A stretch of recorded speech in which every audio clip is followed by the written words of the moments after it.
Russell viper যতটা না বন জঙ্গলে আছে তার চেয়ে অনেক বেশি দেখা যাচ্ছে এখন ফেসবুকে। প্রিয় দর্শক, আসসালামু আলাইকুম ওয়া রাহমাতুল্লাহ। এই ভাইটি একদম সঠিক কথা বলেছে। রাসেল ভাইপারের যে আতঙ্ক সব দিকে ছড়িয়ে পড়েছে, আসলে রাসেল ভাইপার বন জঙ্গল এবং বিভিন্ন ক্ষেত খামারে যতটা না আছে, আমরা এটা স্পষ্ট বিশ্বাস করি যে তার চেয়ে বেশি রাসেল ভাইপার এখন ইউটিউব ফেসবুকে আছে। তার মানে আতঙ্ক এবং গুজব এবং সিরিয়াসলি ভাবে আতঙ্ক। চলুন এরপর আপনাদেরকে আরেকটা ভিডিও দেখাই। এবার ঢাকাবাসীর ঘাড়ে নিঃশ্বাস ফেলছে ভয়ঙ্কর সাপ রাসেল ভাইপার। গ্রাম চরাঞ্চল পেরিয়ে এই সাপ চলে এসেছে ঢাকার খুব কাছেই। যে রাসেল ভাইপার এতদিন উপকূলীয় এলাকায় তাণ্ডব চালিয়েছে, সেই রাসেল ভাইপার ঢাকায় আসলো কিভাবে? প্রিয় দর্শক, এটাই প্রশ্ন যে রাসেল ভাইপার ঢাকা কিভাবে আসতে পারলো অথবা আসতেছে। এখন রাসেল ভাইপার ঢাকায় কি সত্যি আসতেছে নাকি এটাও গুজব? হয়তো হতে পারে ঢাকার কাছাকাছি কোনো জেলায় রাসেল ভাইপার ধরা পড়েছে, একটা বা দুইটা। এখন আতঙ্ক ছড়িয়ে পড়েছে ঢাকাবাসীর কাছাকাছি রাসেল ভাইপার চলে এসেছে। এইভাবে আতঙ্ক এবং গুজবে আমাদেরকে মূলত ধ্বংস করে। প্রিয় দর্শক, রাসেল ভাইপার নিয়ে এবার আমি গুরুত্বপূর্ণ একটা ভিডিও আপনাদেরকে দেখাবো। চলুন আমরা ভিডিও ক্লিপটি দেখি। সারা বাংলাদেশে প্রায় 70% জেলায় রাসেল ভাইপার ঢুকে গেছে। সে বৎসরে 20 থেকে 40টা বাচ্চা দিতে পারে। হ্যাঁ প্রিয় দর্শক, রাসেল ভাইপার অত্যন্ত বিষধর সাপ, এটাতে কোনো সন্দেহ নেই। এর অবস্থান পৃথিবীতে যতগুলো সাপ আছে তার মধ্যে পঞ্চম, এর বিষাক্ত স্থান পঞ্চম, কিন্তু আক্রমণের দিক দিয়ে রাসেল ভাইপার নাম্বার 1। এটা অবশ্যই গবেষকদের গবেষণা এবং এই সাপের যে এক ভয়ঙ্কর রূপ, এটা চিরসত্য। তো প্রিয় দর্শক, এবার রাসেল ভাইপার নিয়ে গুরুত্বপূর্ণ একটা ভিডিও ক্লিপ আপনাদেরকে দেখাবো। চলুন আমরা ভিডিও ক্লিপটি দেখি।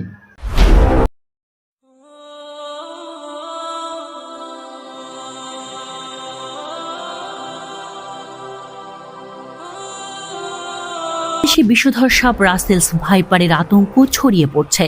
গণমাধ্যমে প্রচারিত তথ্য বলছে, চলতি বছর এ পর্যন্ত পদ্মার তীরবর্তী রাজশাহী, রাজবাড়ী, মানিকগঞ্জ সহ বিভিন্ন জেলায় রাসেলস ভাইপারের দংশনে অন্তত 10 জনের মৃত্যু হয়েছে।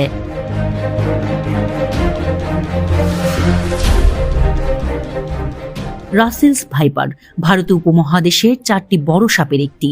ব্রিটিশ শাসনামলে ভারতে কাজ করতে এসেছিলেন স্কটিশ সার্জন প্যাট্রিক রাসেল। 1796 সালে তিনি এই সাপ সম্পর্কে গবেষণা করেন। তার নাম অনুসারে এই সাপের নামকরণ করা হয় রাসেলস ভাইপার।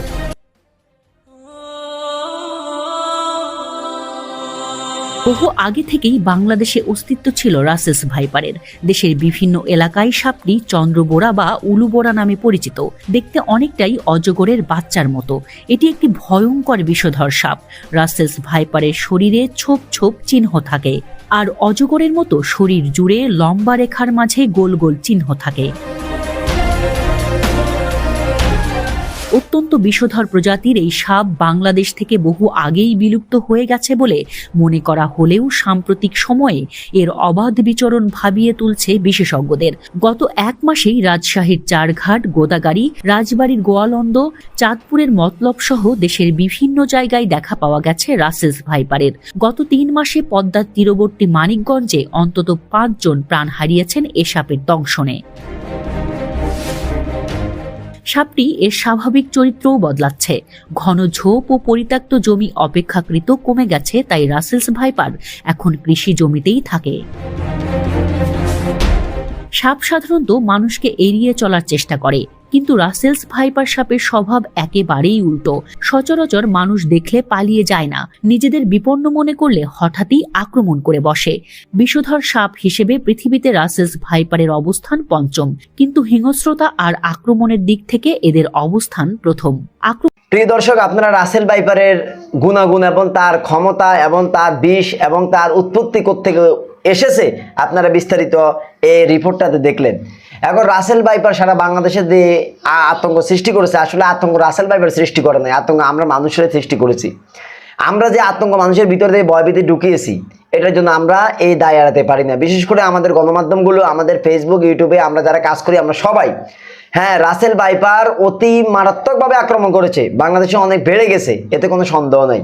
কিন্তু আমরা যেভাবে সংবাদ প্রচার করতে দিই সবাই, এবং বিশেষ করে আমাদের টিভি চ্যানেলগুলো, এতে মানুষের ভিতরে চরম ভয় ঢুকেছে। এখন মানুষ রাসেল ভাইপারের চূড়ান্ত ভয়ে এবং এর চিন্তা নিয়ে মানুষের ঘুম পর্যন্ত হারাম অনেকের।